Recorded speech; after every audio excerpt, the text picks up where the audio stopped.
The former president also appeared at the Quadcom noong November. Di ba napunta din siya dyan. Further, ICC personnel also have been coming to the Philippines. Is that not correct? I have no knowledge of that. I have no personal knowledge, ma'am. Yes, in the transcript of the first hearing, I believe you said that you have no knowledge that, as a matter of fact, labas-pasok. Parang ganun yung sinabi nyo, labas-pasok ang mga dayuhan sa Pilipinas, di natin alam kung sino-sino na yan. Tama po ba? Tama po. Nasabi ba yan? Oo, tama po yan. Oo, tama ba yung sinabi ninyo dati? Opo, yun po sinabi ko. Okay.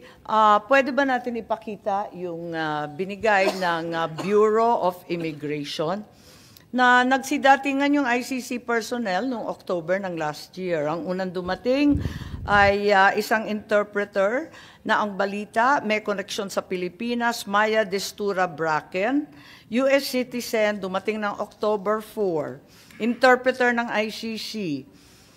May dumating na hindi ko sigurado kung narito pa kasi ang balita umiikot dito sa iba't ibang luxury hotels. William Rosato, ang balita British siya, dumating October 15, abogado ng ICC. Hindi naman po sikreto to kasi nung hinanap ko yung mga pangalan, nandun naman at naka-LinkedIn na ICC sila. Nandito sila sa Pilipinas, yung flight details narito. Andito rin yung si Mr. Kasam, Canadian, dumating dito at siya rin ay security expert. Ganon din, dumating rin dito Mr. Kala, British, October 24, investigador. Hindi po ninyo alam to, parang natanggap ko lang to sa Bureau of Immigration, sa pagkaintindi ko nasa ilalim po ninyo. Nung panahon na yun, ma'am, I had a gallbladder operation. So I was indisposed for around 2 weeks or 3 weeks. October po? October. Opo. Pero hanggang ngayon, nandito pa raw o kaaalis lamang. Halimbawa, si Mr.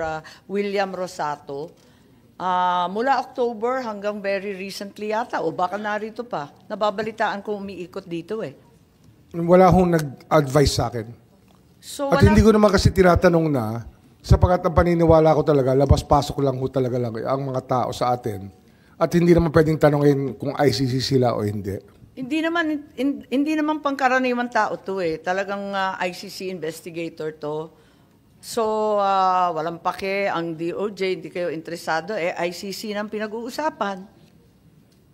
Ano ho yan unless meron po silang naging atraso sa bansa at meron silang ginawang illegal, ay wala ho tayong magagawa dahil sinusubukan po nating igalang talaga ang karapatan ng lahat. Sinasabi ninyo na ganun, subalit mukhang may proposed agenda sila para magbigay ng mga dokumento, affidavit, mga post-mortem record. Somebody clearly arranged for their accommodations and transport, hindi po ba? Alam nga naman nag-grab car yan o 3 sakay ng jeep para umabot sa batasan. Kasi sa batasan sila di ba? Alam nga naman na alam nila, mga British, mga American, nakakakuha sila ng dokumento sa mga presinto. Hindi nga namin makuha, mga senador kami.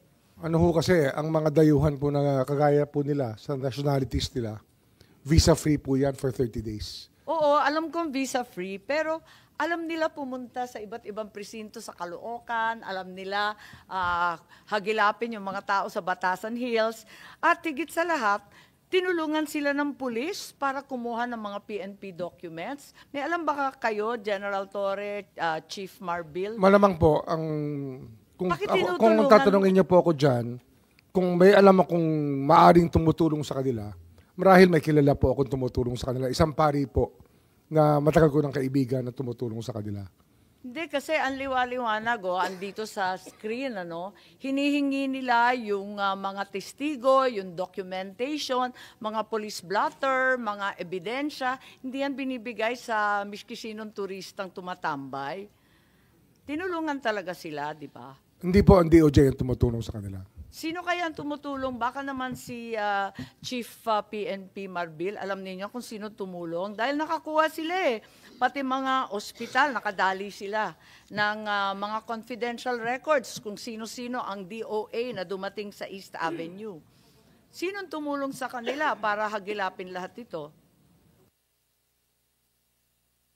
Kasi hindi naman na makapanipaniwala isang British, Canadian, Amerikano, nakakaikot sila, sisipot sila sa presinto, ibibigay ng pulis lahat ng dokumento.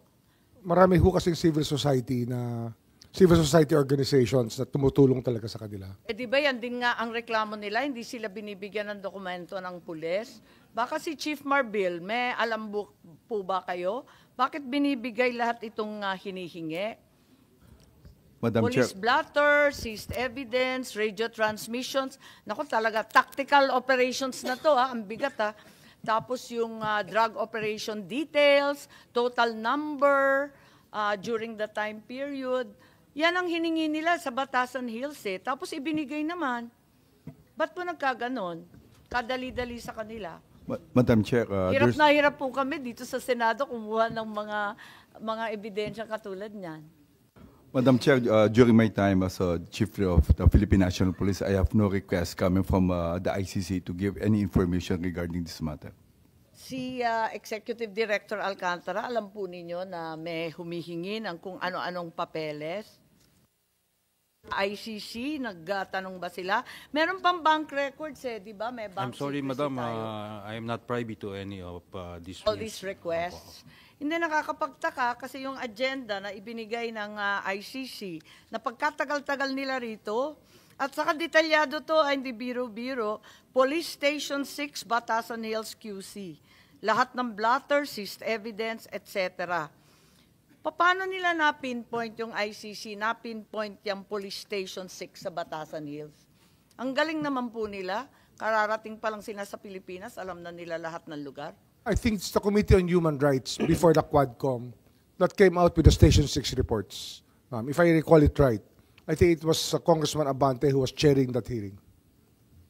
Tinulungan daw sila ng Colonel Romil Abenido, tao yata ni General Torre, tama ba yun?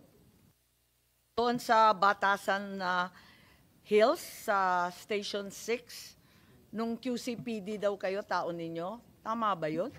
Madam Chair, in the next hearing, can we require the presence of that Colonel Abenido?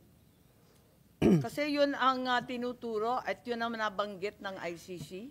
Kilala po ba ninyo si Colonel Romil Abenido po, General Torre? Romil Avenido is the station commander of Police Station 1 when I was the QCPD district director, ma'am. He was transferred to Station 6. That's right. I'm not the district director already. That's right. He was then transferred to Station 6, and you can't just walk into a police station and start demanding all sorts of documents. And who liaised with them? Sinong nagbantay sila sa kanila? Alam ko na may mga magagandang sasakyan sila, paikot-ikot sila, may security pa sila. Ang balita, pulis pa nga nagbabantay. So siya rin ba yan, Chief PNP? Madam Chair, during my time, I have no request coming from the ICC or any from, so I have no idea about it. Sinasabi niyo during my time, kailan ba kayo naging Chief PNP?